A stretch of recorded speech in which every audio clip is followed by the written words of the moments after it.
Oke. Tadi yang di resiko udah kedengaran atau udah hilang suaranya?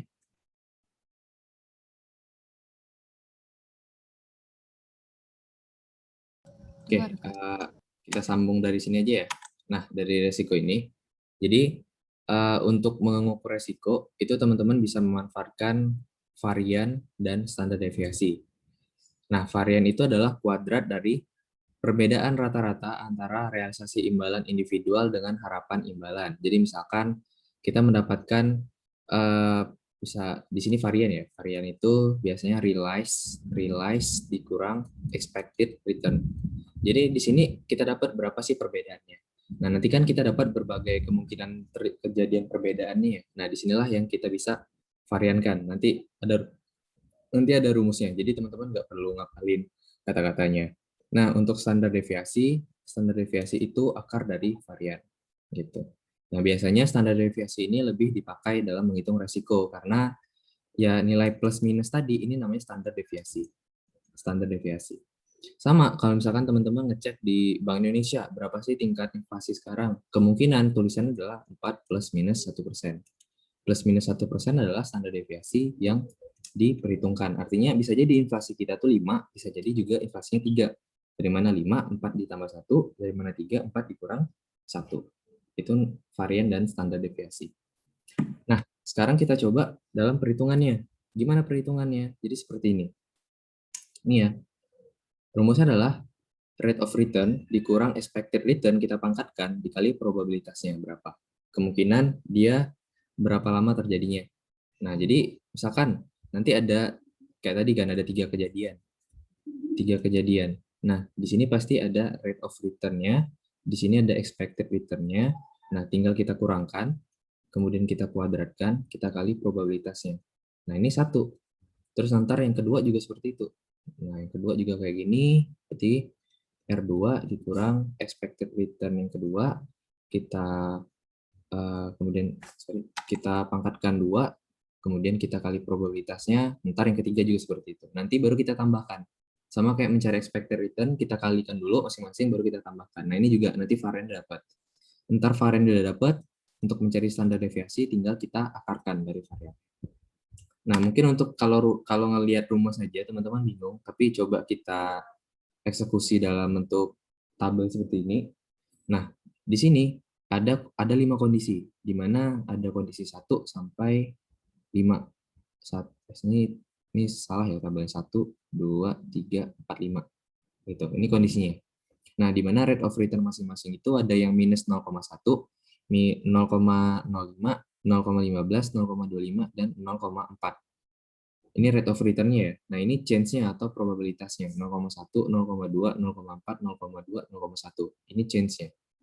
Nah, berarti kan expected return-nya, untuk mencari expected return, kita kali rate of return dengan change or probability-nya. 0,1 dikali 0,1 dapat minus 0,01, 0,05 dikali 0,2, 0,15 dikali 0,4, ini kali ini kali ini. Dapat expected return masing-masing. Nah, sekarang step kedua, kita kurangkan yang tadi, yang ini. Rate of return kita kurangkan dengan expected return, kita pangkatkan 2. Nah, min 0,1 dikurang minus 0,01, kita pangkatkan 2, dapat 0,065. Hal yang sama juga 0,05 dikurang 0,01, kita pangkatkan 2, 0,01. Dan ke bawah juga sama seperti itu. Setelah kita dapatkan hasil ini, step ketiga adalah ini, kita kalikan dengan probabilitasnya. Probabilitasnya berapa yang ini? Sebesar 0,1. 0,0625 kali ini, 0,1 kali 0,2, 0,0 kali 0,4, 0,01 kali 0,2, 0,0625 dikali 0,1. Dapatlah ini semua. Nah, ini adalah varian. Ini adalah variannya. Ya. Variannya itu totalnya nih 0,0165. Jadi ini ke bawah teman-teman jumlahkan hasilnya 0,0165 variannya. Gitu. Oh iya, expected rate of return itu ini ya totalnya ya 0,15 ya. Jadi nah ini yang sering menjadi pengecoh. Jadi yang teman-teman kurangin itu bukan yang ini, bukan yang di kolom D ini, tapi totalnya. Yang namanya expected return kan tadi totalnya yang aku bilang ya. Jadi jangan lupa yang di total yang dikurangin itu nantinya 0,15 bukan 0,01, 0,01, 0,06, 0,05, 0,04. Jadi aku koreksi lagi, nanti untuk yang step kedua ini nilai dari rate of return kita minus 0,1 kita kurangkan dengan 0,15 baru dikuadratkan, kemudian 0,05 dikurang 0,15 baru dikuadratkan, 0,15 kurang 0,15 kuadratkan, 0,25 kurang 0,15 kuadratkan, 0,4 dikurang 0,15 dikuadratkan. Nah, setelah dikuadratkan baru kita kali probabilitasnya yang ini, baru dapat totalnya masing-masing, kita jumlahkan. Barulah ini namanya variance. Nah, standar deviasi itu akar dari variance. Berarti akar dari 0,0165. Kita dapatkan standar deviasi 0,1285. Nah, jadi dalam membentuk persamaan expected return-nya, kan tadi expected return-nya sama dengan 15%. 15% plus minus 12,85%. Artinya, bisa jadi keuntungan kita tuh 15% ditambah 12,85%. Atau 15% dikurang 12,85%. Tentunya di sini teman-teman dihadapkan sama risiko yang lumayan tinggi. Kenapa lumayan tinggi? Range teman-teman itu bisa jadi lebih jauh. Kita hitung ya, 15 kurang 12 itu 3, 15 tambah 12, 27. Jadi range expected return teman-teman dari 3 sampai ke 27 kan lumayan jauh nih. Kalau hoki ya bisa jadi 27, kalau lagi nggak hoki bisa jadi 3 gitu loh. Kasarnya seperti itu ya. Kalau standar deviasi terlalu tinggi. Beda kalau standar deviasi misalkan hanya 2%. Ya berarti range teman-teman antara 13 atau enggak cuma 17. 15 kurang 2, 15 tambah 2. Ini kan lebih apa ya? Lebih aman ya. Kita tahu range kita tuh antara 13 sama 17 gitu. Jadi semakin tinggi standar deviasi, makanya semakin tinggi ini berarti semakin tinggi juga resikonya. Gitu. Nah, selesai materi kita. Sebelum kita lanjut, apakah ada yang mau ditanyakan? Boleh, sebelum masuk ke history of return at finance market, terkait resiko, silakan.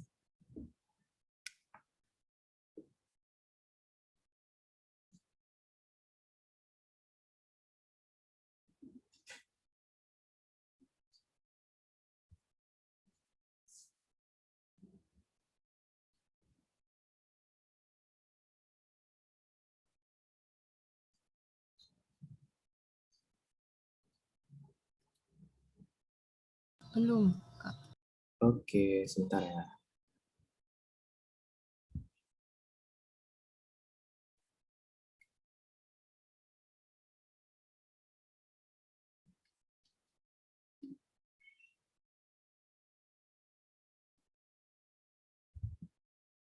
Oke, kita lanjut ke yang bagian kedua, yaitu history of return at finance market. Nah, jadi seperti ini. Ini mungkin kurang apa ya, kurang nggak terlalu penting ya, tapi ini bagian dari babnya, jadi mungkin kita sekilas saja. Kalau kita lihat di sini, di sini yang warna biru nih ya, kita lihat di keterangannya. Yang warna biru itu small stocks, kemudian yang warna biru muda large stock, kemudian yang oranye itu government bonds, yang hijau itu treasury bills, yang abu-abu itu adalah inflasi. Dimana kalau kita lihat small stocks itu lebih tinggi return-nya. Ya, di sini lebih tinggi return-nya. Kemudian large stock juga return-nya bisa dibilang juga tinggi, tapi di bawah small stocks, kemudian government bonds, treasury bills, dan inflasi. Jadi, memang kenapa kalau di apa ya, kalau di dunia saham itu teman-teman dengar istilah gorengan. Nah, gorengan itu kalau apa ya, kalau memang lagi digoreng ataupun lagi dimainin sama bandar-bandar saham, itu bisa menghasilkan return-return yang tinggi dibandingkan dengan perusahaan-perusahaan besar. Perusahaan besar pasti stucknya di situ-situ aja. Sementara perusahaan-perusahaan kecil yang sering dimainin oleh bandar, itu bisa jadi returnnya lebih tinggi dari perusahaan gede. Seperti ini kasusnya. Sedangkan kalau government bonds kan itu obligasi pemerintah yang cenderung aman dan returnnya tidak terlalu banyak. Sama kayak treasury bills juga seperti itu. Dan inflasi ini kan bukan merupakan investasi ya, cuman pembanding aja. Intinya apa? Returnnya tinggi dari small stock itu tentunya diimbangi sama risk yang tinggi. Jadi bisa jadi teman-teman berhadapan sama risk yang tinggi juga dan nantinya akhirnya jadinya gagal. Dan nggak mendapatkan manfaat dari saham gorengan itu. Itulah kenapa saham gorengan itu tidak bisa tidak direkomendasikan oleh beberapa investor. Karena kalau teman-teman nggak beruntung, itu teman-teman kemakan risk yang sangat gede. Walaupun nanti ada peluang expected return-nya tinggi. Bisa jadi ya, kalau di perusahaan gede, ini perusahaan besar di BCA misalkan, itu return-nya 10% plus minus 5%. Standar deviasinya tuh hanya 5% doang. Tapi kalau saham gorengan misalkan, kita anggap aja GRG, saham gorengan, itu return-nya mungkin 10%, plus minus 20%. Jadi kita bisa return-nya 30%, bisa juga minus 10%. Nah, yang paling sering terjadi itu teman-teman tiba-tiba minus 10% dan gagal mendapatkan profit yang kita ekspektasikan 30%. Itulah walaupun return-nya tinggi, tapi pasti resiko juga tinggi, ditandai dengan standar deviasi yang tinggi juga. Nah, ini instrumen investasi. Kurang lebih sama ya, ini return-nya dalam bentuk kas, jadi kurang lebih sama. Oke, itu mungkin sejarahnya. Jadi intinya saham kecil itu bisa jadi lebih gede return-nya, tapi pastinya risk-nya juga bakal lebih tinggi. Jadi cenderung lebih berbahaya. Nah, sekarang kita masuk ke geometrik dan aritmetik. Geometrik itu mengukur tingkat pertumbuhan investasi dalam jangka panjang dan biasanya terkait dengan akun real. Jadi intinya geometrik itu untuk jangka panjang dan akun real. Aku bagi dua aja ya, untuk akun real dan jangka panjang. Sementara kalau aritmetik itu untuk jangka pendek dan akun-akun nominal. Nah, kalau misalkan teman-teman diminta untuk menghitung pertumbuhan investasi di tahun depan, berarti pakainya aritmetik. Tapi kalau diminta untuk mengukur pertumbuhan investasi dalam 5 tahun mendatang, itu pakainya geometrik.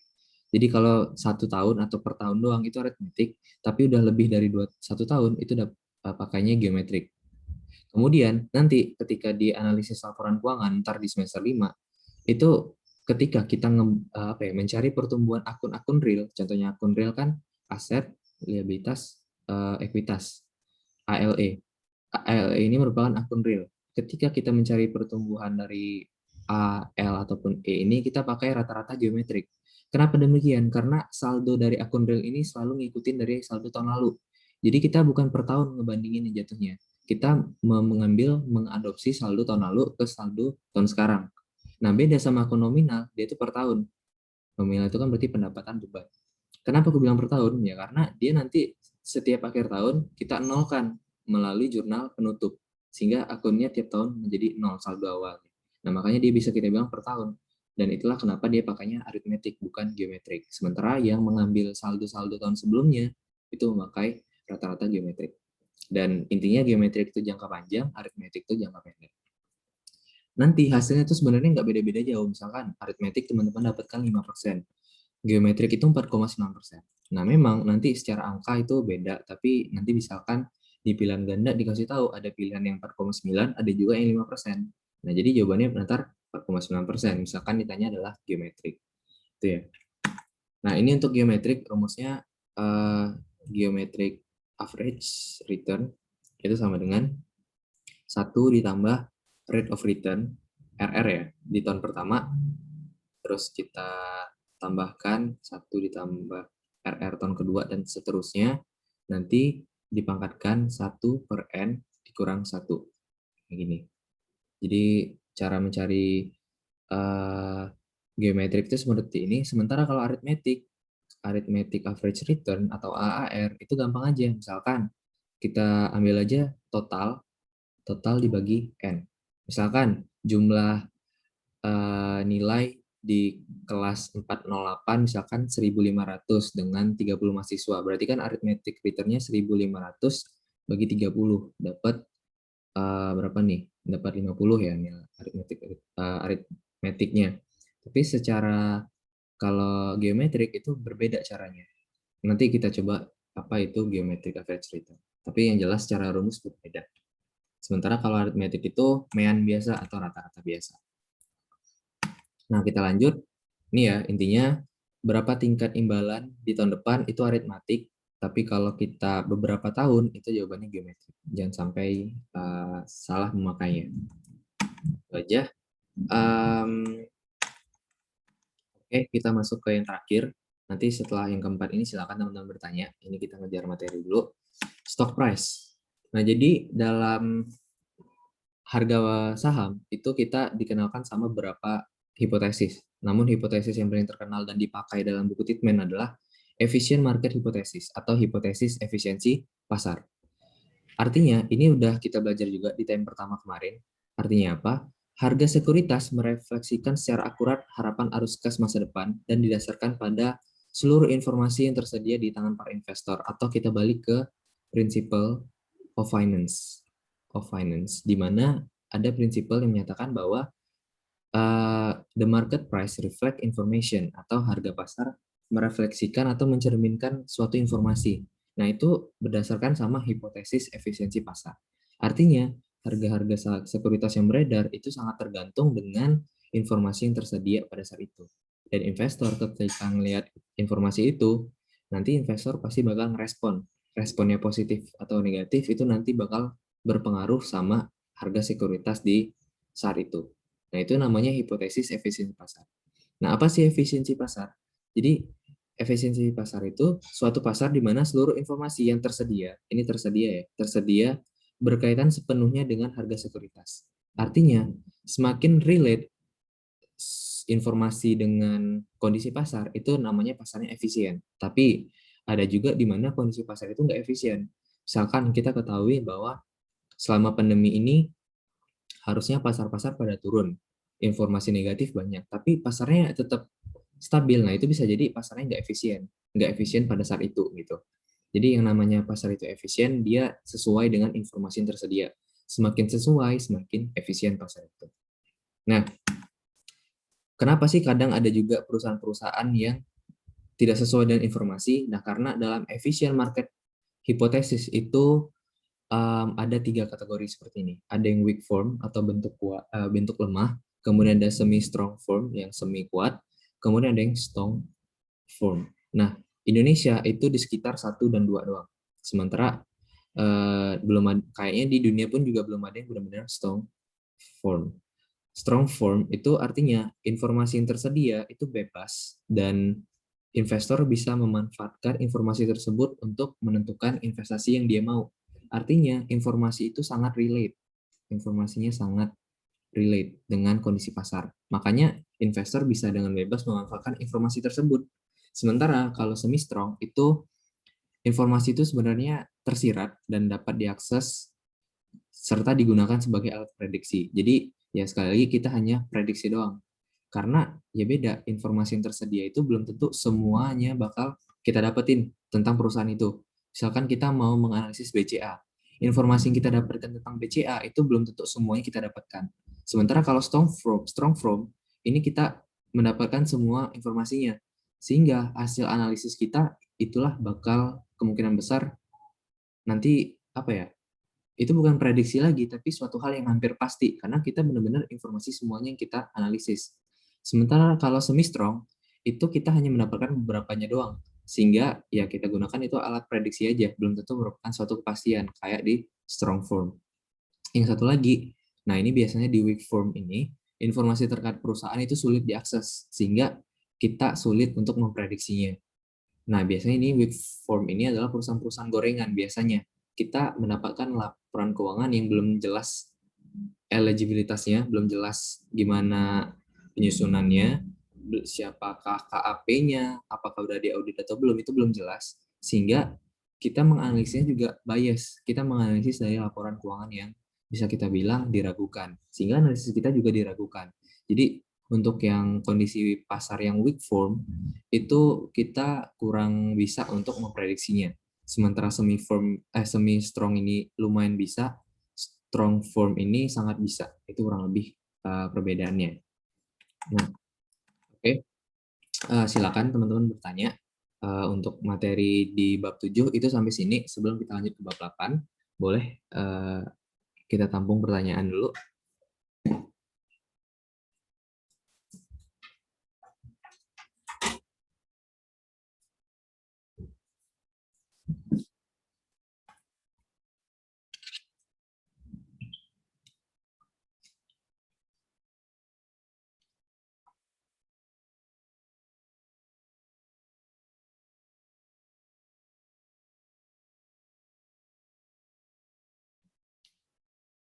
Nggak ada. Nah, ini ada yang nanya nih. Sebentar ya. Jadi fungsinya efficient market hypothesis buat invest, Kak. Sebenarnya bisa buat invest ataupun ya ini merupakan bagian, sekali lagi ya, ini kita masih dalam bentuk planning. Jadi kita di sini tujuannya adalah menganalisis berapa sih expected return dan berapa sih expected risk. Nah, efficient market hypothesis ini menjadi hipotesis yang apa ya, atau menjadi dasar dalam teori kita menganalisis resiko dan returnnya. Nah, terkadang mau sebagus apapun kita menganalisis, tapi kalau bentuk pasarnya adalah weak form, itu analisis kita nggak berguna. Karena yang kita analisis adalah informasi-informasi yang belum jelas kebenarannya. Nah, lebih enak lagi kalau misalkan perusahaan atau pasar-pasar di Indonesia itu sifatnya semi strong atau bahkan strong. Apa yang kita analisis itu kemungkinan bakal terjadi. Contohnya gini, misalkan kalau kita analisis di semi strong, kita mendapatkan nilainya itu nilai risk-nya ya 15%. Return-nya 15% plus minus 3%. Sementara kalau di weak form 15% plus minus 3% juga misalkan. Kita dapatkan hasil analisis yang sama. Nanti setelah realize-nya rupanya realize return kita itu 17%. Oke, ini masih masuk akal. Tapi kalau di weak form bisa jadi realize-nya dari return kita itu misalkan hanya 5%. Nah, itu bisa jadi karena yang kita analisis di atas itu udah informasi yang salah. Karena sifat pasarnya itu informasi yang tersedia itu sangat terbatas dan kalaupun tersedia itu informasi yang diragukan. Sementara kalau semi strong itu dia ya masih bisa dipakai lah, it's okay lah. Tapi kalau strong ini benar-benar paling bagus. Nah, kondisi di Indonesia itu di 1 ataupun 2. Gitu ya. Jadi intinya sebagai bagian dari untuk menganalisis risk dan return.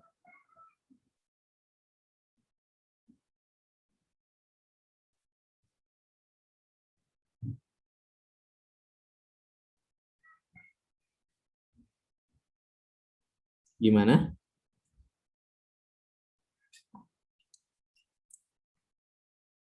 Oke, sama-sama. Ada lagi yang lain sebelum kita lanjut ke bab 8?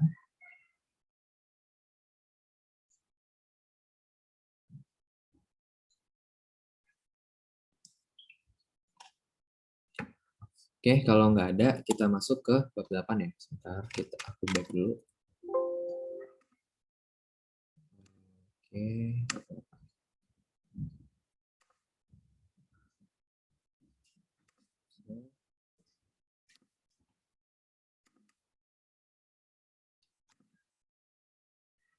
Apakah PPT-nya udah kelihatan? Udah, Kak. Oke.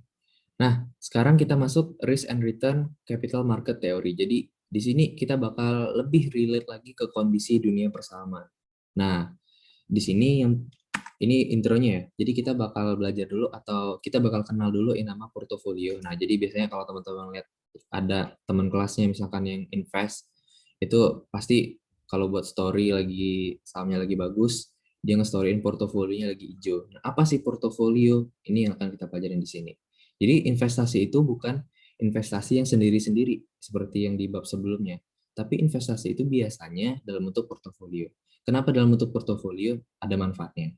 Kemudian kita bakal kenal masalah systematic risk, ataupun nanti ada risiko yang tidak sistematis. Yang terakhir adalah SML atau Security Market Line dan CAPM. Kurang lebih 3 ini yang bakal kita pelajari di bab 8.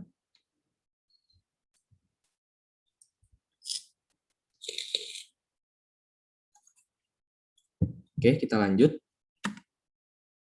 Nah, yang pertama kita kenal dulu sama portofolio. Jadi portofolio ini kita masih belajar risk and return, tapi kalau tadi risk and return yang masih sifat investasi tunggal, sekarang risk and return yang fokus pada portofolio.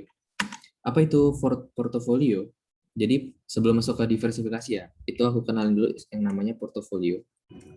Portofolio itu gabungan dari beberapa investasi.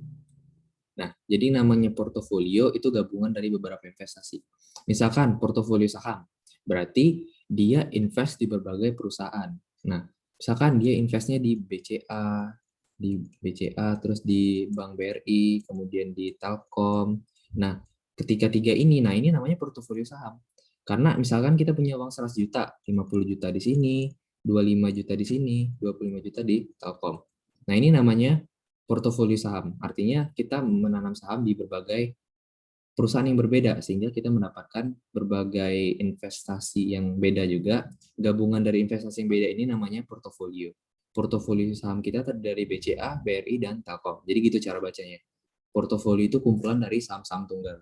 Nah, proses dalam apa ya? Proses dalam membentuk portofolio itu sebenarnya berkaitan sama diversifikasi. Apa itu diversifikasi? Diversifikasi itu merupakan proses penganekaragaman investasi. Tujuannya apa? Tujuan adalah menekan risiko serendah mungkin tanpa tanpa mempengaruhi si expected return. Jadi tujuan utamanya adalah kita menganekaragaman investasi itu agar risikonya rendah. Gimana sih Kak, kok bisa dengan aneka ragam investasi kita bisa menekan resiko? Karena tadi, masing-masing saham itu ada probabilitasnya masing-masing. Misalkan probabilitas return-nya tinggi sekian, probabilitas return rendahnya sekian. Nah, untuk mengatasi agar return kita tidak terganggu sama salah satu resiko, ya kita sebar uang kita. Misalkan BCA lagi bangkrut, ya kita masih ada return di BRI sama Telkom, nggak langsung uang kita hilang semua gitu. Tapi kalau kita investasikan 100 jutanya langsung di BCA, BCA bangkrut, hilang uang kita 100 juta. Nah, tujuannya apa diversifikasi tadi? Yaitu mengatasi kondisi-kondisi yang tak terduga atau menurunkan resiko. Ataupun misalkan Telkom waktu itu terbakar di Telkom mana gitu, Telkom Pusat. Sahamnya langsung pada merah semua pada saat itu. Apakah kita rugi? Ya rugi. Rugi secara individu saham Telkom. Tapi kalau kita lihat portofolio, belum tentu kita merah. Bisa jadi BBRI sama BCA lagi hijau. Dan kita jadinya tetap untung karena ketolong sama return yang tinggi dari BCA dan BRI gitu. Itu fungsi diversifikasi. Tujuannya adalah meminimalisir risiko atau ya tujuannya agar kita tetap aman dalam berinvestasi. Nah, itu portofolio saham. Ada lagi portofolio investasi, jadi tingkatannya investasi. Nah, biasanya portofolio investasi ini untuk orang-orang yang memang udah sangat familiar sama dunia investasi. Jadi portofolio investasi, dia menggabungkan antara saham, dia gabungkan juga dengan bonds, adapun dengan government bonds, bond pemerintah ya. Kemudian digabungkan juga dengan properti misalkan, dia gabungkan juga dengan emas, atau yang lagi zaman sekarang itu misalkan cryptocurrency atau Bitcoin. Nah, keseluruhan investasi dari segala sektor ini itu namanya adalah portofolio investasi. Nih, kalau tadi khusus portofolio saham, kalau seluruhan sektor investasi itu namanya portofolio investasi. Ini juga berguna. Biasanya ketika saham-saham lagi turun, itu nanti di emas lagi naik, atau di Bitcoin lagi naik, atau di properti itu kan cenderung stabil. Ya, ketika sahamnya lagi anjlok, dia ngerasa nggak rugi. Portofolio investasinya itu udah tersebar.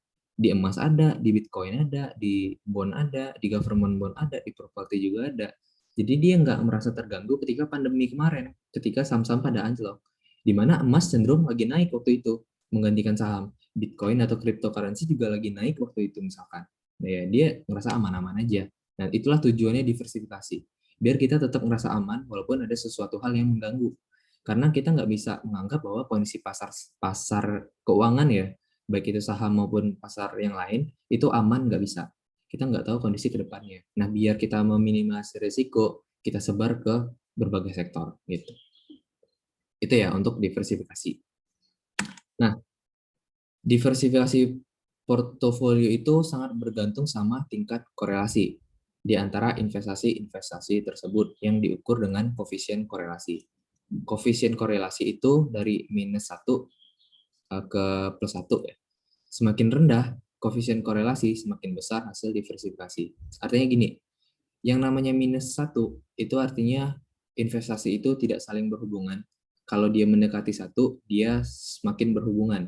Yang bagus adalah diversifikasinya itu tidak berhubungan. Ini ya, ketika kondisi yang bagus adalah dia tidak berhubungan atau mendekati -1. Kenapa demikian? Ya karena gini, biasanya ketika suatu perusahaan kena resiko, biasanya satu industri juga kena resiko. Contohnya, misalkan kayak waktu itu ada pengumuman terkait vaksin, di mana kayak KAF, Kalbe, itu lagi pada hijau semua. Nah, relasi atau koefisien korelasi antara KAF dan bakal B itu pasti mendekati 1. Karena mereka berada di industri yang sama, yaitu industri farmasi atau industri kesehatan. Nah, jadi tujuan dari diversifikasi akan tercapai ketika kita investasi dengan melakukan diversifikasi yang koefisien korelasinya mendekati -1, yang hampir nggak ada korelasinya. Tujuannya apa? Ya misalkan ketika industri farmasi lagi anjlok, lagi merah semua, saham kita masih ada di saham perbankan, masih ada di saham telekomunikasi, masih ada saham kita di konstruksi, BTPP misalkan, ataupun saham kita masih ada di industri makanan, Indofood gitu. Nah, jadi kita nggak benar-benar langsung kemakan resiko semuanya, enggak, hanya di satu perusahaan doang gitu. Jadi nanti diversifikasi teman-teman bakal lebih bagus ketika kita menyebar industri kita, menyebar saham kita ke berbagai industri. Jadi misalkan industri farmasi lagi anjlok, saham yang lain aman. Ataupun industri perbankan lagi anjlok, saham yang lain aman. Tapi kalau teman-teman numpukin saham teman-teman di bank, di BRI, di Mandiri, ataupun di BRI Syariah, ketika saham perbankan lagi anjlok, ya udah portofolio teman-teman hancur semua gitu. Itu tujuannya diversifikasi portofolio yang mengincar koefisien korelasi serendah mungkin. Atau kalau bisa dia -1. Arti -1 dia nggak berhubungan sama sekali. Gitu. Itu untuk diversifikasi portofolio. Nah, suatu portofolio dapat mengurangi resiko dibanding dengan resiko rata-rata dari investasi individual yang ada di dalam portofolio. Benar ya? Karena tadi misalkan kita KAF rugi, bisa jadi secara portofolio kita nggak rugi karena ketolong sama keuntungan di saham-saham yang lain. Kunci dari pengurangan resiko melalui diversifikasi, suatu kombinasi investasi yang imbalannya tidak berkorelasi positif. Nah, ini intinya. Kembali lagi direkomendasikan agar kita berdiversifikasi di saham-saham yang tidak berkorelasi positif sempurna atau kalau bisa kita mendekati -1. Semakin tidak berkorelasi atau semakin tidak berhubungan saham-saham kita, semakin tinggi manfaat diversifikasi. Yang seperti aku contohkan tadi, kalau saham farmasi lagi anjlok, bisa jadi portofolio kita tetap positif karena portofolio kita tersebar di berbagai sektor. Itu inti dari diversifikasi. Nah, ini untuk rumusnya. Nah, jadi ini Dow. Dow itu simbol dari standar deviasi. Jadi standar deviasi portofolio itu rumusnya seperti ini. W1 kuadrat dikali standar deviasi 1 kuadrat plus W2 kuadrat, standar deviasi 2 kuadrat ditambah 2 dikali W1 kali W2 dikali ini ada row. Kalau yang kayak gini kan row ya. Row itu korelasinya berapa. Nah, ntar dikali deviasi 1 dikali deviasi 2. Ntar diakarkan semuanya. Nah, di sini aku jelasin dulu. Kalau simbol DO ini itu merupakan simbol dari standar deviasi. Anggap aja di sini karena 2 berarti portofolio kita ada 2, di mana standar deviasi 1 dan standar deviasi 2, di sini juga standar deviasi 1 dan standar deviasi 2. Kemudian ada W. W itu proporsi. Jadi misalkan kita ada 2 nih, aku invest di BCA dan Telkom, di mana uang aku total 100 juta misalkan. 100 juta, terus aku di BCA 70 juta, di Telkomnya 30 juta. Berarti proporsinya adalah di BCA uang aku habis 70%. Kenapa 70%? 70 juta per 100 juta. Sedangkan Telkom adalah 30%, yaitu 30 juta dibagi 100 juta. Berapa WBCA? 70%. Ini WBCA, sedangkan W2-nya adalah untuk Telkom adalah 30%. W itu intinya weight itu kan berat ya, artinya tertimbangnya berapa per jumlah portofolio kita tuh kita bandingkan dengan berapa di saham itu, itulah W-nya. 70 juta per 100 juta dapat 70%, 30 juta per 100 juta dapat 30%, itu W-nya. Nah, sama yang terakhir ada row di sini. Sini ya, row itu korelasi, artinya semakin minus semakin bagus, tapi kalau semakin positif ya diversifikasi portofolio kita itu nggak guna. Di sini kalau secara matematis, kalau row-nya minus ya, otomatis hasil dari ini bakal minus. Hasil dari semua ini bakal minus nih, karena dia dikali kan. Kalau dikali kan bakal dia ke bawah terus, dan akhirnya semuanya minus. Akibatnya, ketika ini tambah ini dikurang ini, hasilnya bakal lebih kecil ketimbang kalau hasil ini positif. Ketika hasilnya semakin kecil, standar deviasi semakin kecil. Standar deviasi semakin kecil, resiko semakin kecil. Itulah bagusnya kenapa korelasinya lebih bagus negatif ketimbang positif. Karena kalau positif, ini positif. Positif, tambah positif, tambah positif. kita akarkan, ya hasilnya tetap tinggi. Berbeda kalau ini positif, ini negatif. Lebih rendah ketimbang yang positif semua. Itu ya, kalau secara matematis dijelaskan dalam bentuk demikian. Oke, ini bentuknya ya. Nah, ini standar deviasi yang vertikal, yang berdiri ya, yang 0%, 5%, 10%, 15, 20, 25, ini standar deviasi. Kemudian ini koefisien korelasi. Artinya, ketika koefisien korelasi teman-teman minus 1, benar-benar sempurna, itu standar deviasinya sama dengan 0%. Dan kalau misalkan minus 0,5, ya misalkan kita lihat nih, kita dapatkan standar deviasi kita misalkan 12%. Nah, semakin positif standar koefisien korelasi teman-teman, misalkan di sini 0,5, kita dapatkan standar deviasinya 17. Terus bahkan koefisien korelasinya positif 1 sempurna, maka standar deviasi kita 20%. Semakin tinggi standar deviasi, ingat, semakin tinggi resiko.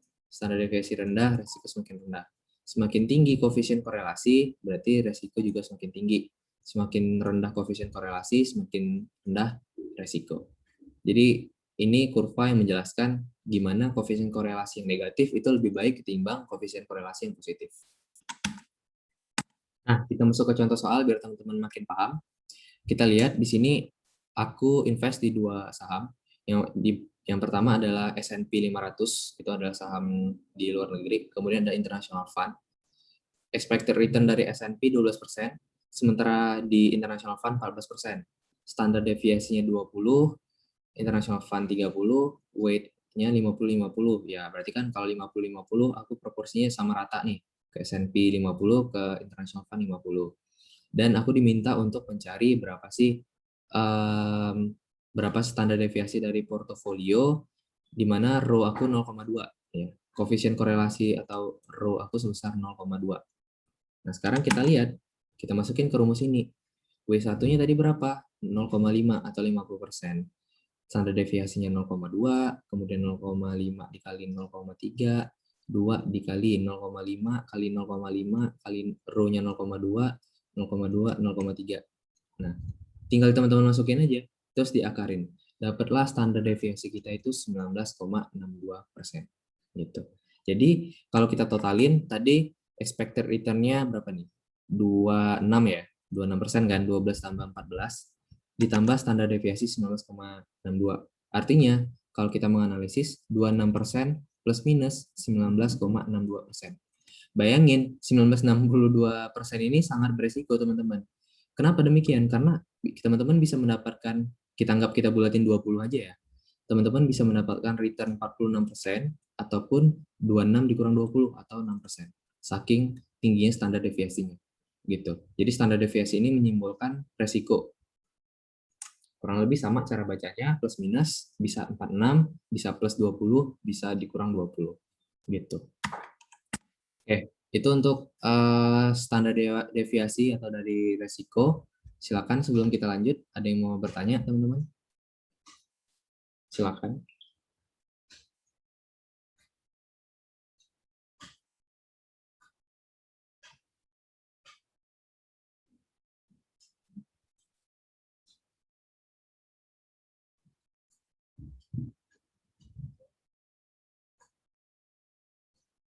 Oh, oke, ada yang bertanya nih. Sebentar aku cek dulu pertanyaannya.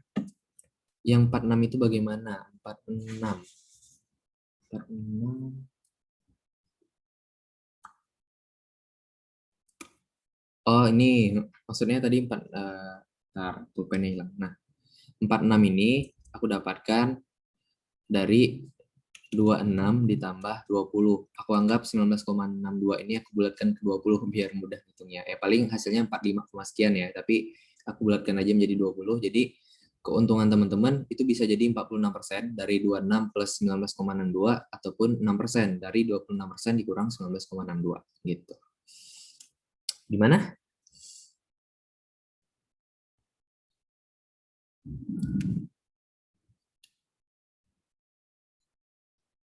Oke.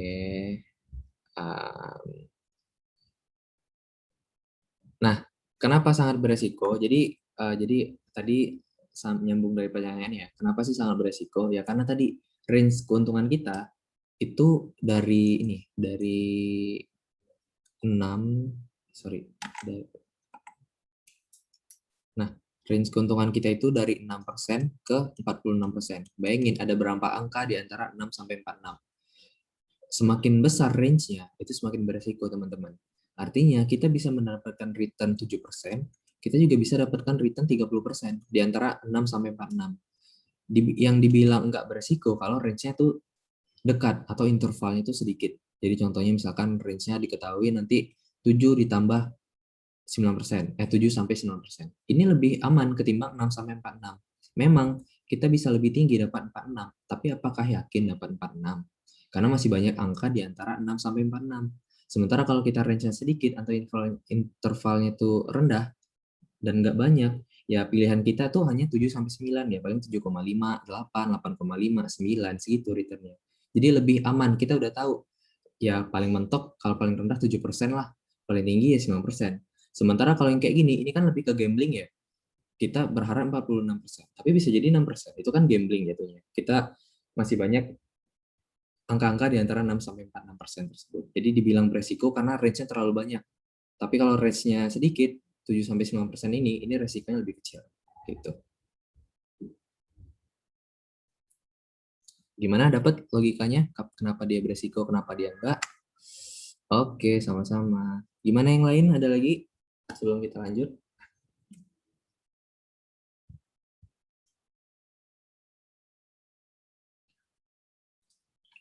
Oke, kalau belum ada kita lanjut lagi ke kalau ini resiko, sekarang kita ke expected return dari portofolio. Jadi kalau portofolio juga ada expected return-nya, tapi kurang lebih sama ya caranya. Bedanya, kalau tadi kan kita udah dapetin expected return per ini ya, per saham gitu. Karena kita udah kaliin probabilitasnya. Nah, sekarang dari expected return masing-masing saham kita kali dengan beratnya berapa atau berapa sih proporsi terhadap saham kita terhadap portofolio kita. Misalkan ada tadi kan kayak BCA 50%, Telkom misalkan 30, berarti BRI 20. Ya udah, expected return-nya dikali 50%, expected return Telkom dikali 30%, expected return BRI dikali 20%. Nanti kita tambahin, dapatlah expected return portfolio. Jadi tinggal teman-teman nambahin satu step aja, yaitu kaliin W-nya. Jangan lupa dikaliin proporsi masing-masingnya. Gitu. Nah, ini kita dapat, misalkan nih, portofolio aku isinya T-bills, treasury bills, ini surat berharga kebendaraan, atau kalau di Indonesia itu surat bendahara itu apa sih namanya? Pokoknya gitulah, obligasi dari yang diterbitkan oleh bendahara di negara itu. Kemudian ada EMR stock, ada Starbucks stock.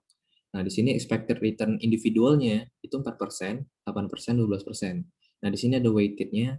Dari uang aku, 25% aku pakai untuk T-bills, EMR stock itu 25%, Starbucks itu 50%. Ya udah, tinggal teman-teman kaliin. Nah, tinggal teman-teman kaliin 0,25, ini yang T-bills, ini yang di atasnya, ini yang Starbucks. Nah, nanti teman-teman dapatkan expected return portofolionya adalah 9%. Expected return portofolio sama dengan 9%. Jadi, kalau tadi ya kita lihat, dia 4%, 8%, dan 12%. Oh, rupanya kalau secara gabungan portofolio kita itu untung 9%. Gitu. Oke, itu untuk expected return portofolio. Gampang ya, tinggal dikali weight aja.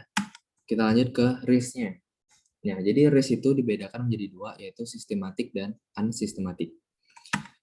Nah, sesuai dengan CAPM. Nah, jadi CAPM itu apa? Nanti aja di subbab yang ketiga, itu nanti kita kenal sama CAPM. Nah, jadi CAPM ini teori dalam manajemen keuangan. Jadi menurut teori CAPM, itu resiko relevan dari suatu investasi mengkaitkan dengan bagaimana investasi berkontribusi pada resiko dari portofolio pasar. Artinya, ini bahasa dari Titman ya. Artinya apa? Resiko itu bakal memiliki kontribusi terhadap portofolio kita. Adakah kontribusi resiko dari portofolio? Ada.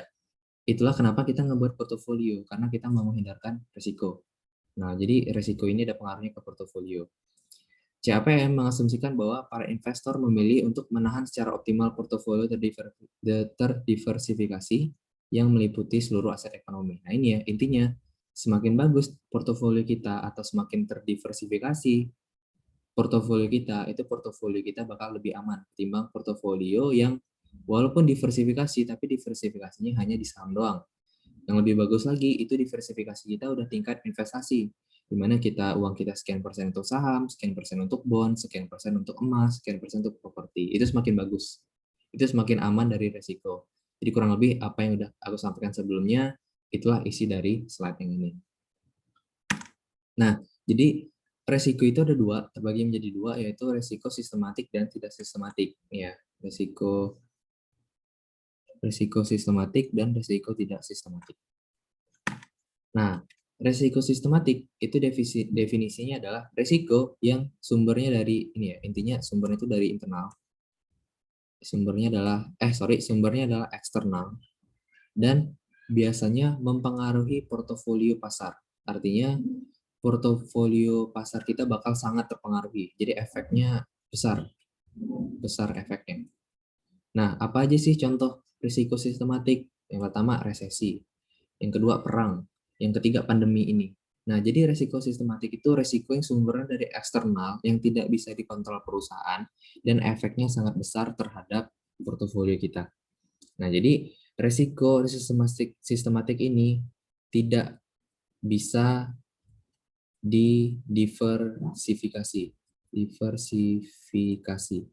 Kenapa tidak bisa didiversifikasi? Artinya, walaupun portofolio kita udah menyebar di mana-mana, tetap aja kita bakal kena resikonya.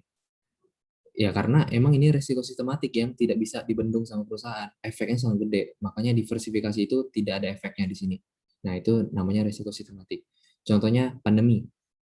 Pandemi kalau kita lihat, portofolio teman-teman yang main saham pasti merah semua. Walaupun udah tersebar di industri perbankan, industri farmasi, industri telekomunikasi, industri manufaktur, itu tetap aja merah. Ya karena apa? Karena ini resikonya sangat gede efeknya. Nggak bisa dikontrol oleh perusahaan. Sehingga diversifikasi itu nggak ada gunanya kasarnya kayak gitu. Itu resiko sistematik. Yang dimana kita nggak bisa mendiversifikasikan resikonya. Nah, yang satu lagi adalah nih, satu lagi adalah resiko unsistematik. Nah, ntar penjelasan lebih lanjutnya di slide selanjutnya. Intinya resiko tidak sistematik itu ya resiko dari internal. Kebalikannya, ini dari internal, efek yang sedikit bisa didiversifikasi. Sedangkan kalau sistematik yang gede seperti ini itu nggak bisa didiversifikasi. Nah, kemudian resiko sistematik dan koefisien beta. Nah, jadi koefisien beta mengestimasikan suatu perluasan di mana imbalan dari investasi tertentu berbeda dengan imbalan pasar. Nah, jadi beta ini rumusnya adalah delta itu segitiga ini delta ya, delta itu perubahan return investasi per perubahan return pasar. Nah, ini rumusnya beta. Nah, kalau kita lihat di kurvanya itu ada S&P 500, ini kayak bursa efek kurang lebih. Nah, di sini adalah HD, Home Depot ini kayak saham di investasi perusahaan. Nah, kalau kita lihat di sini, misalkan kita ambil titik di ini misalkan, di titik A, itu secara pasar returnnya 10%, tapi secara instrumen investasi returnnya 6%. Berarti berapa betanya? 6% dibagi 10%. Sebesar berapa nih? 0,06 ya kalau nggak salah. Segitulah. Jadi intinya yang namanya beta ini mengukur berapa sih perbedaan return di investasi tunggal dibanding dengan investasi pasar. Itu ya. Dia mengukur perbedaan investasi per perusahaan dibandingkan dengan investasi di pasar secara keseluruhan. Perbedaannya bakal kita bentuk dalam beta. Ini. Nah, beta itu kalau beta tadi per saham, kalau sekarang beta portofolio. Jadi beta portofolio ini itu mengukur resiko sistematik dari suatu portofolio. Jadi semakin tinggi beta, nih ya, semakin tinggi beta, semakin tinggi resiko sistematik. Ini perlu teman-teman catat. Beta yang rendah berarti resiko sistematik juga rendah. Nah, kalau tadi di slide sebelumnya itu kita mengukur beta Home Depot aja. Nah, sekarang beta portofolio kita. Jadi sama aja untuk mengukur portofolio tinggal kita kalikan dengan W1.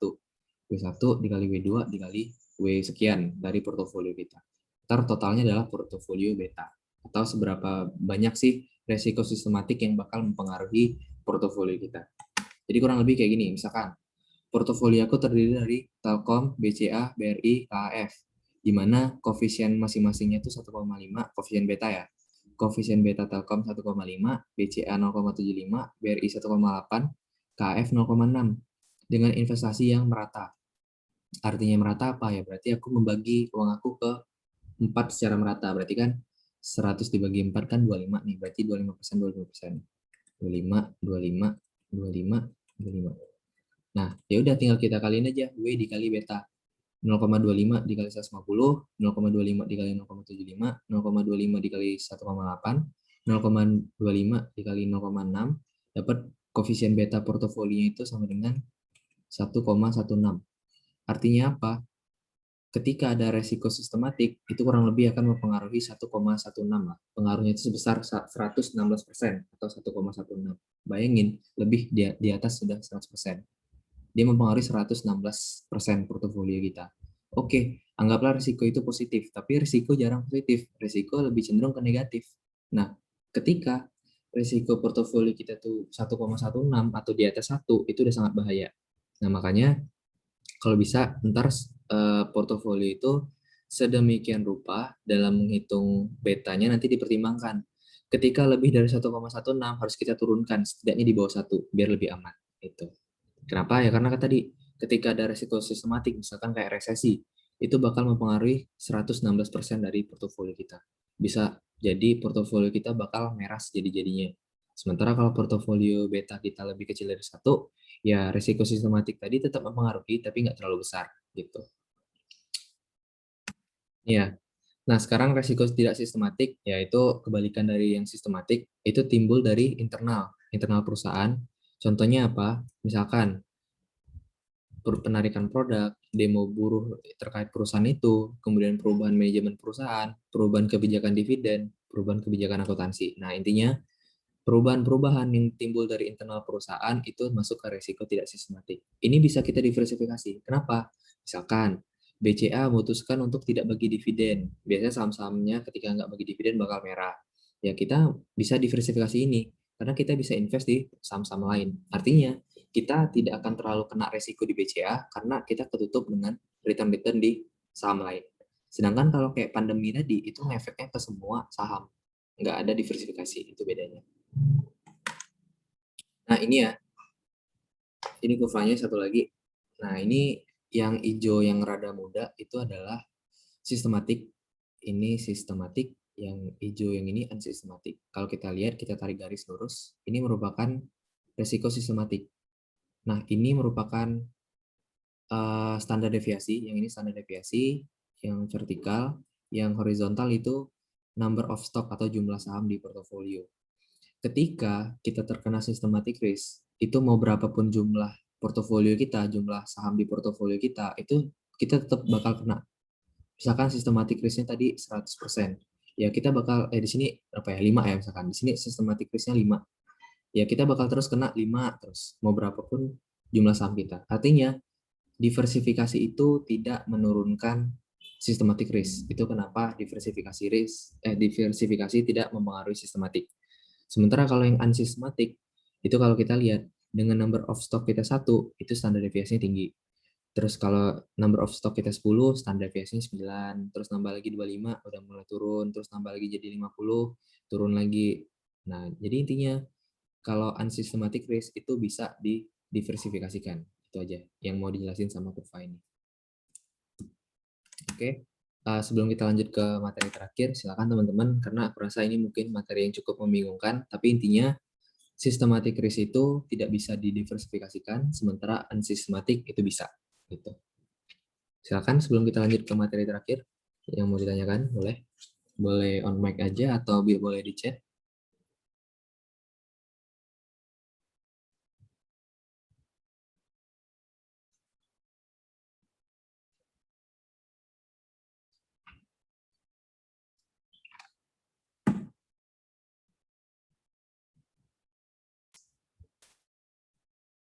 Oke, silakan. Kalau belum ada, kita lanjut aja.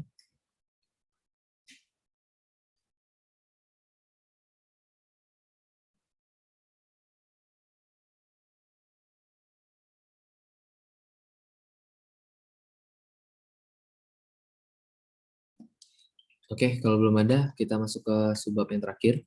Nah, yaitu SML dan CAPM.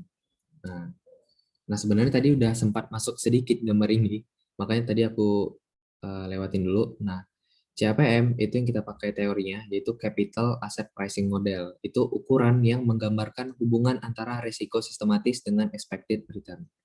Jadi hubungannya antara risiko sistematis dengan expected return. Di sini expected return ini betanya. Nah, kalau kita lihat semakin ke kanan beta, semakin tinggi expected return. Semakin tinggi risiko sistematis, ya semakin tinggi expected return. Ya, kita balik ke principle of finance, high risk, high return. Semakin tinggi risiko yang berani kita ambil, ya berarti semakin tinggi expected return yang kita harapkan. Jadi hubungan antara beta dan expected return adalah suatu hal yang positif. Expected return tinggi, ya berarti beta tinggi. Kalau beta rendah, expected return rendah. Ini ya, kurang lebih kayak gini. Hubungannya dari kiri ke kanan. Ketika resiko kita 0, ya return kita hanya 6%. Ketika resiko kita 0,6, itu kita dapatkan di sini 9%. Ketika resiko kita 1,2, itu return kita di sini 12%. Jadi semakin tinggi resiko, semakin tinggi returnnya. Itu kurang lebih yang dijelaskan dalam CAPM. Nah, garis yang merah ini yang menghubungkan antar titik itu namanya SML. Garis merah ini namanya SML.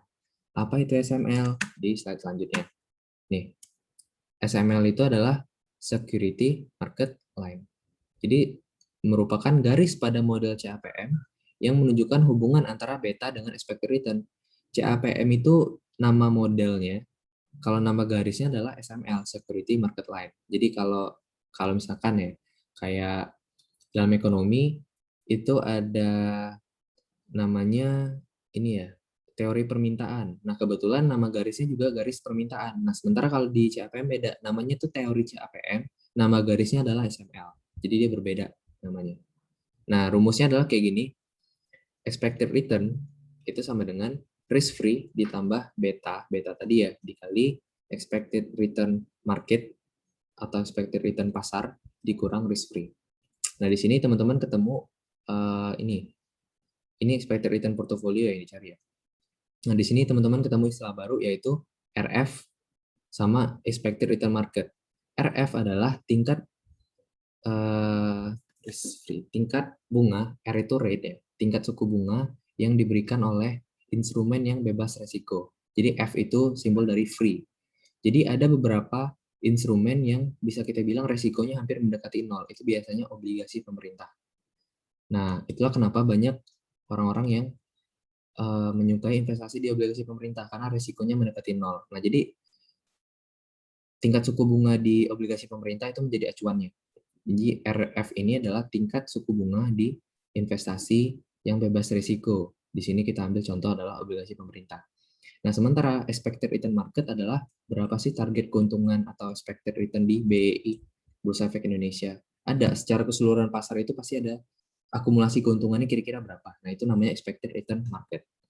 Nah, di sini IR market itu kan BEI. Nah, di sini ada IR market dikurang RF, itu namanya adalah market risk premium. Premium atau MRP. Jadi expected return market di BEI kita kurangan dengan rate of return dari obligasi pemerintah, itu kita dapatkan namanya MRP atau market risk premium.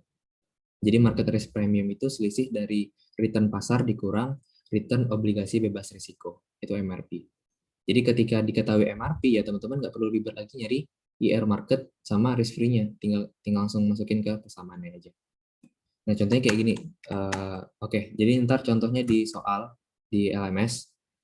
Untuk materinya sampai sini aja. Sebelum kita lanjut ke soal, silakan teman-teman yang mau bertanya. Untuk teorinya udah selesai.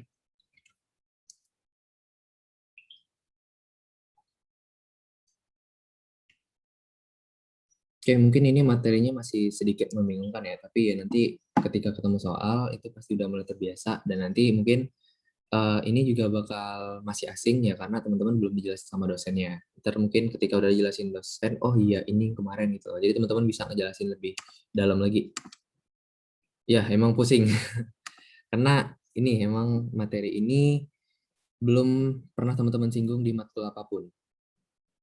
Jadi ya pelan-pelan aja. Nanti kalau ada yang bingung, tetap tanyain aku aja, nggak apa-apa.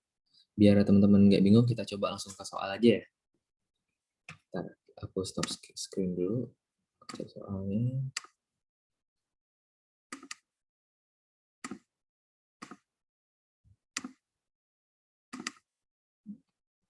Oke, kita coba soal 1 dan soal 2 aja. Karena soal 3 itu apa ya?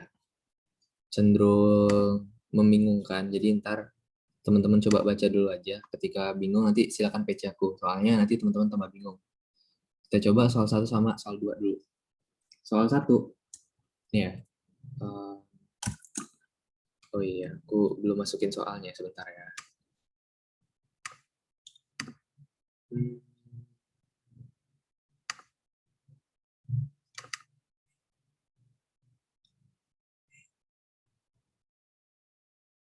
Sambil aku ngurus soalnya ya silakan ya relaksasi dulu atau ngapain. Screen.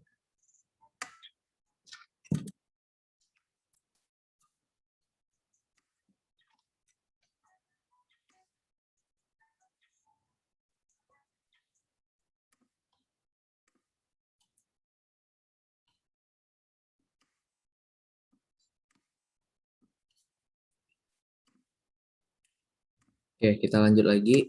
Nah, ini soalnya. Soal nomor 1 di latihan kalian. Ini ya, calculating expected rate of return and risk dari syntax ins.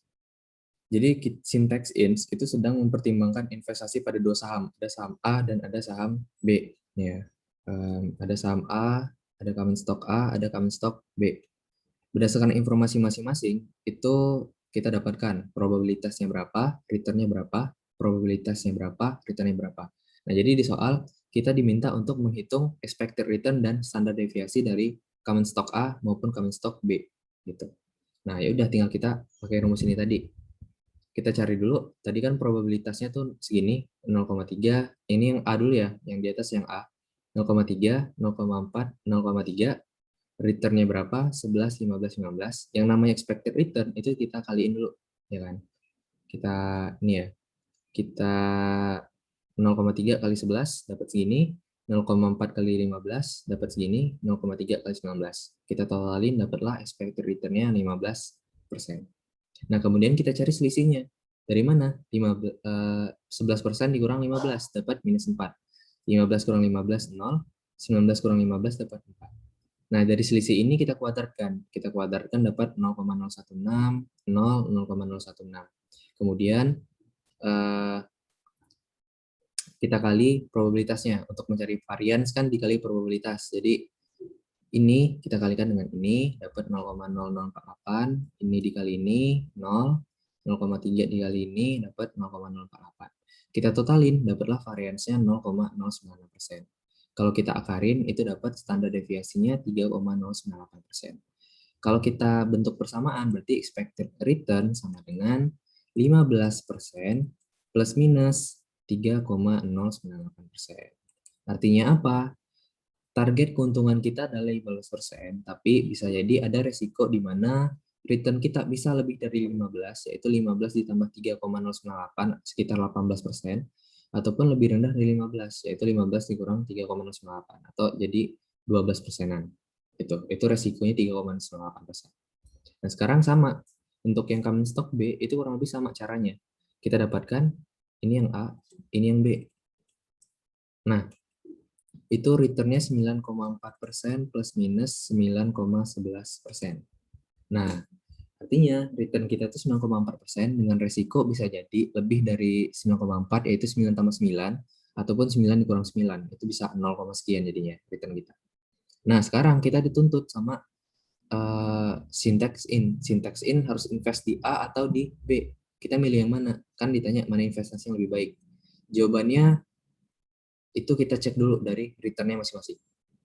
Nah, kalau kita lihat return yang lebih tinggi adalah return si perusahaan yang A, di mana returnnya adalah 15%, sementara yang B adalah 9,4%.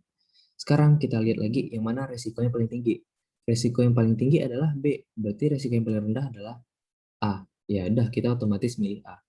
A dengan resiko yang lebih rendah bisa mendapatkan return yang tinggi. Ya berarti kita milih A aja. Kalau yang B itu kan udah resikonya tinggi, terus returnnya juga nggak terlalu tinggi. Ya udah, mending kita tinggalin yang B. Berarti yang B kita reject, kita investasi di A aja. Berarti yang mana investasi yang lebih baik? Investasi yang lebih baik adalah investasi yang A. Gitu. Gimana untuk yang nomor 1? Paham teman-teman? Atau ada yang mau ditanyakan? Boleh. Silakan.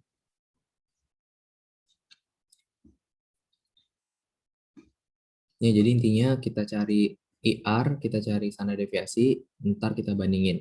Gitu. Oke, ada yang bertanya? Kak, tadi kenapa lebih baik A? Nah, kenapa lebih baik A? Karena gini, cara menentukan lebih baik, kita hitung, kita lihat dulu returnnya berapa. Expected return A itu 15%, sementara expected return B 9,4. Mana yang lebih tinggi? Ya tentunya A. Semakin tinggi return ya semakin baik. Nah, tapi di balik return itu biasanya resikonya juga bakal tinggi. Namun, kalau kita lihat return yang lebih tinggi adalah return B. Ya, return yang risk-nya. Risk yang B itu lebih tinggi ketimbang risk yang A. Risk B itu 9,11, risk yang A 3,098. Mana yang lebih aman? Ya lebih aman A, risiko rendah dan juga ditambah lagi returnnya tinggi. Ya berarti kita milih A aja. Kenapa yang milih B? B itu kan udah risiko tinggi, terus returnnya juga cuma 9,4%. Sementara kalau kita milih A, dia udah lebih aman karena risikonya rendah, returnnya bisa lebih tinggi. Nah, makanya kita milih A.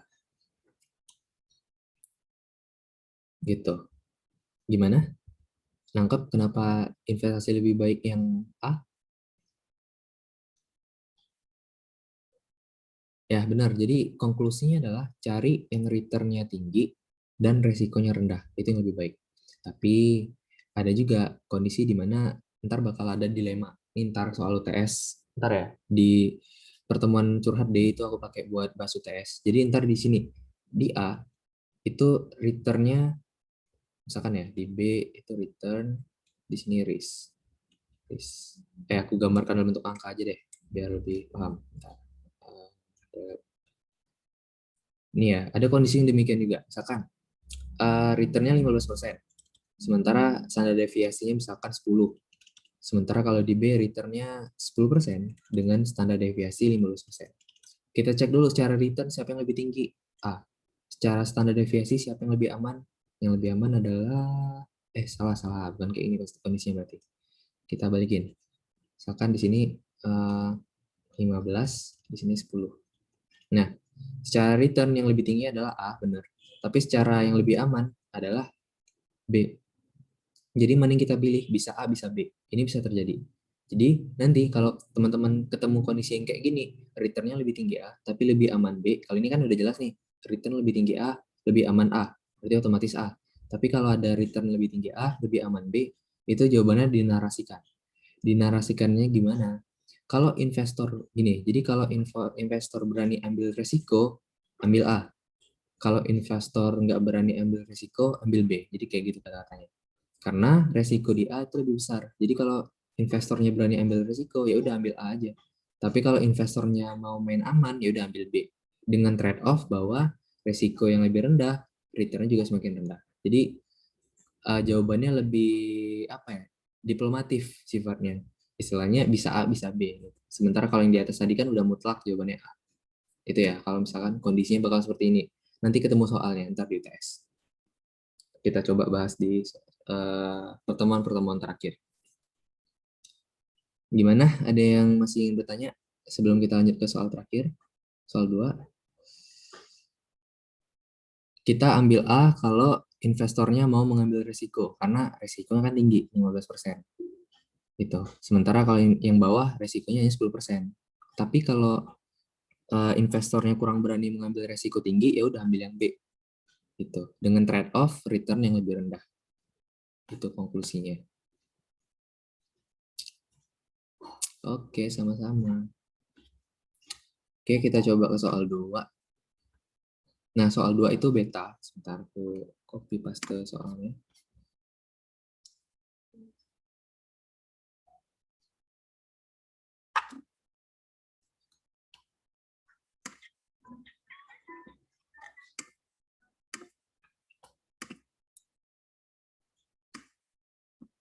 Nah, ini soalnya nomor 2. Langsung aja.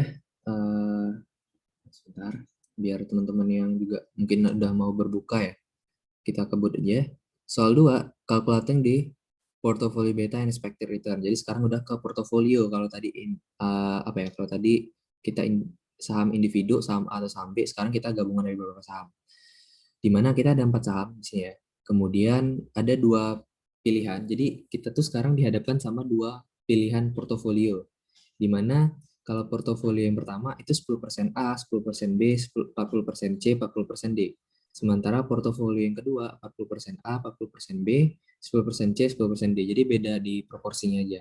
Jadi kita sekarang diminta mencari berapa sih beta, mana portofolio yang lebih baik, dan kita mencari expected return dari masing-masing portofolio nih dengan rumus yang tadi.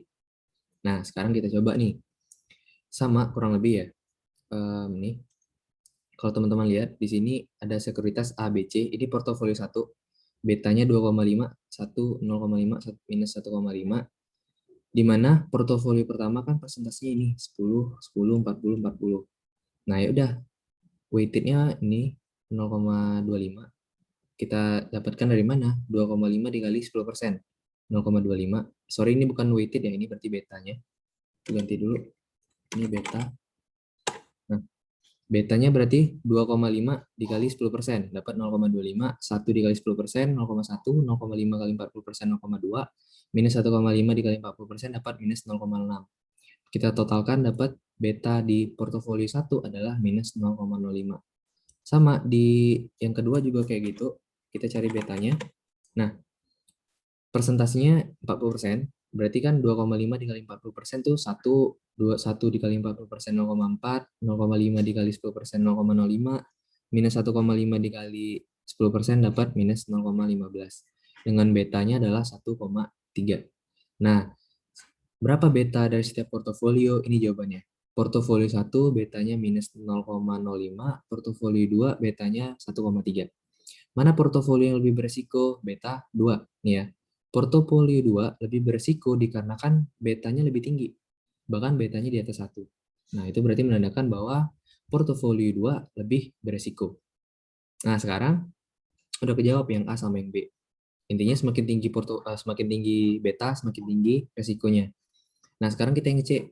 Jika risk free rate 4%, ini berarti tingkat suku bunga obligasi bebas risiko 4%, MRP 5%, berapa sih rate of return dari masing-masing portofolio? Ya udah, ini gampang. Tinggal kita masukin ke rumus yang tadi. Yang rumus ini, teman-teman.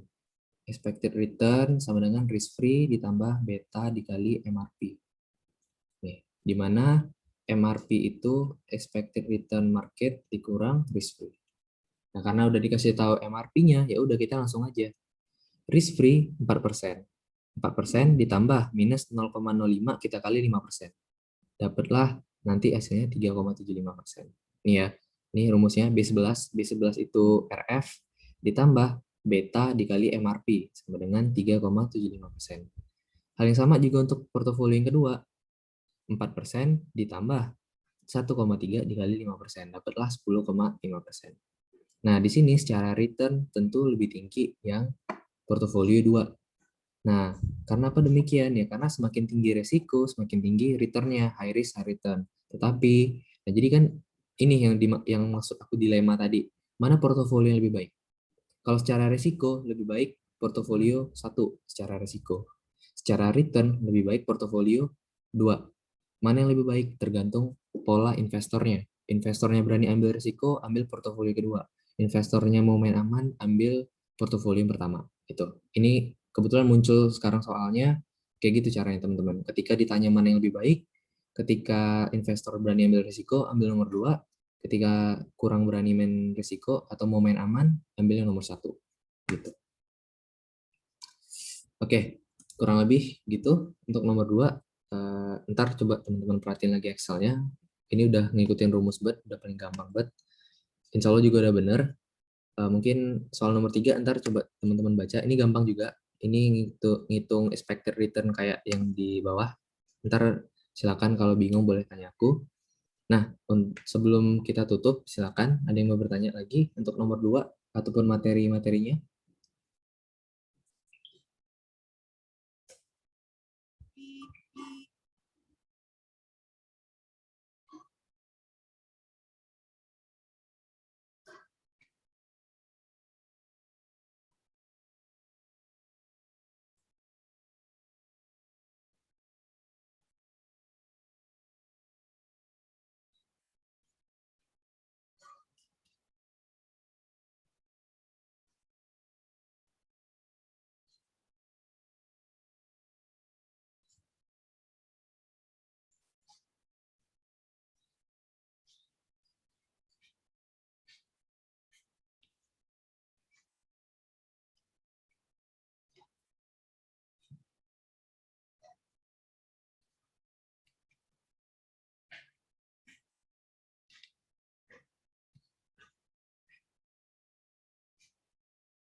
Oke, kalau memang nggak ada, ya udah mungkin teman-teman juga sedikit ini ya, sedikit udah mumet ya.